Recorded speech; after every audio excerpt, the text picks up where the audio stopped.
Mornings with Will on 531 PI. It is 20 minutes past 7 o'clock. This is Pacific Mornings on 531 PI. I'm William Terite in the chair with you through until 9 a.m. this morning. Brilliant to have your company this Thursday.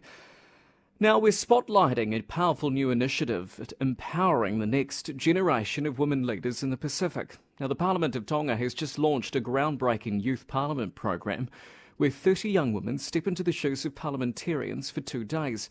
It's all about building leadership, promoting inclusivity and strengthening civic knowledge, and it's the only initiative of its kind known in the Pacific region.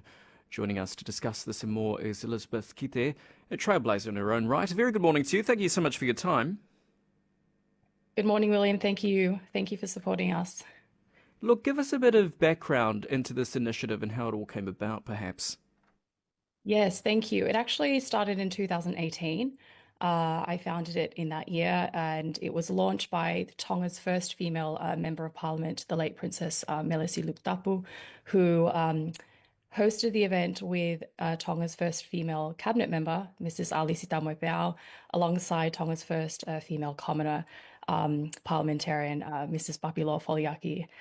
So it's been an incredible experience over the last 7 years.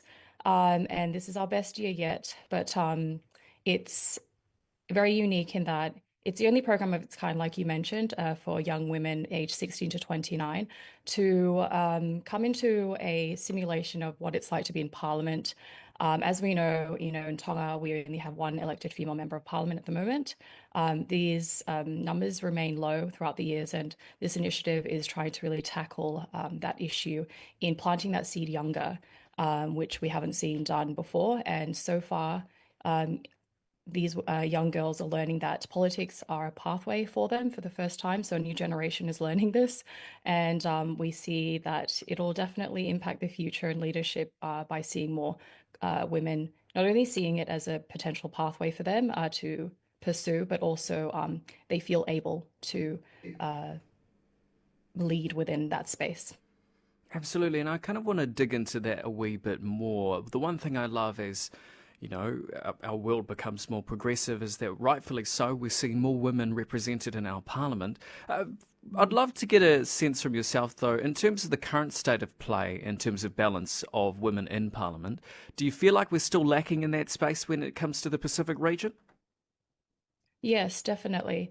We also have the Deputy Speaker of Kiribati with us, who is supporting us in this whole journey and mentoring our girls along the way. She too was part of a practice parliament that helped transform her life to come into politics and become Kiribati's first female deputy speaker.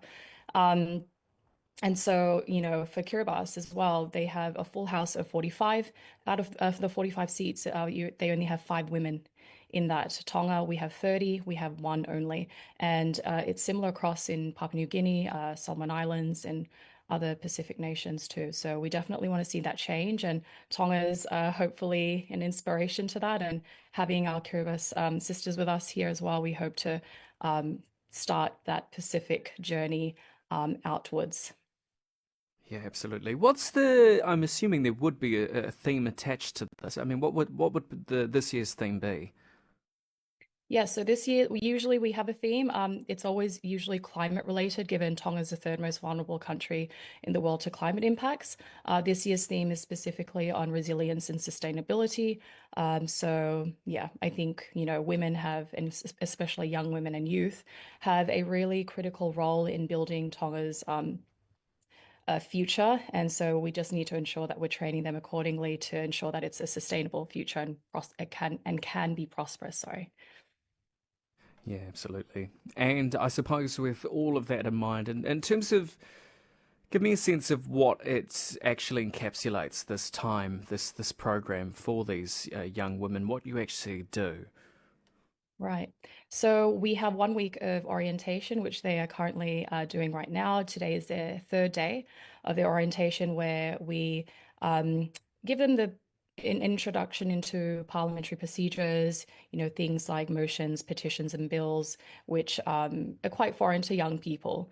So we teach them how to, even the Tongan language.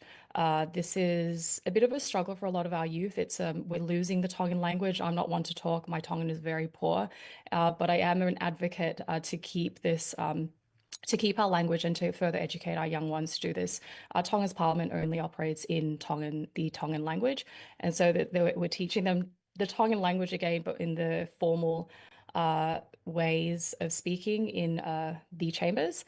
And we've invited various experts. So the CEO of Education has been very kind in coming and running a session with our girls on climate education. The CEO of the Ministry of MADEC has come in and he's run a very successful session as well. So other experts have been brought in to talk specifically to the theme. We already have our selected topics, which reflect the issues that were raised in the applications that we got and we received over the last month. So these are the priority issues that these young women feel need to be discussed in Parliament, and they feel are not being discussed. So those two topics we'll announce on Monday. Okay, that sounds wonderful. In terms of also, I see it's highlighted strengthening civic knowledge. Could you perhaps, Yeah. I suppose, give us more perspective on that or context?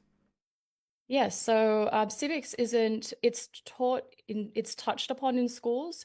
It's not a subject that's gone into detail in Tonga's education system, and I mean even just outside. But it's really critical because, as you know, laws govern everything that we do, from the air we breathe, how we drive, and the food we eat. And young people need to know about these things so they know how to elect the best representative for themselves to go into Parliament, or, if they feel able themselves to run themselves, they'll know how to do that. But yeah, civic education is really a big part of this, to show them the processes. Even we go into the functioning of government, Parliament, the members within it. So very specific things like this, we educate them on, because often we found in the past, over the past 7 years, this isn't knowledge that they already have. I And it's see. And important look, that they have. Yeah. yeah, and this is a more broader question, but do you hope initiatives like this, and you can stop me if I'm wrong here, but one of the things that still gets me to this day is that misogyny still exists in parliamentary systems globally, and we hear that all the time. There was recent research here in New Zealand that shows that female politicians, they just get hit with the most vulgar and disgusting of comments. Do you hope initiatives like this will one day put an end to that type of, well, ingrained prejudice? Yes, absolutely. The most of the leaders were engaging as experts to run these sessions, predominantly men, because they are the CEOs of these ministries and the ministers of these ministries. And actually engaging them allows them to actually see the value that women can bring to the table. I think they've not been allowed that opportunity in the past so much, but we're increasing that, and we definitely want to see an end to any misogyny. That's just not something that's welcome in our parliament. Our parliament stands for inclusivity, and we're really grateful for them to have our backs all these years and continue to support us up till today. Yeah, absolutely.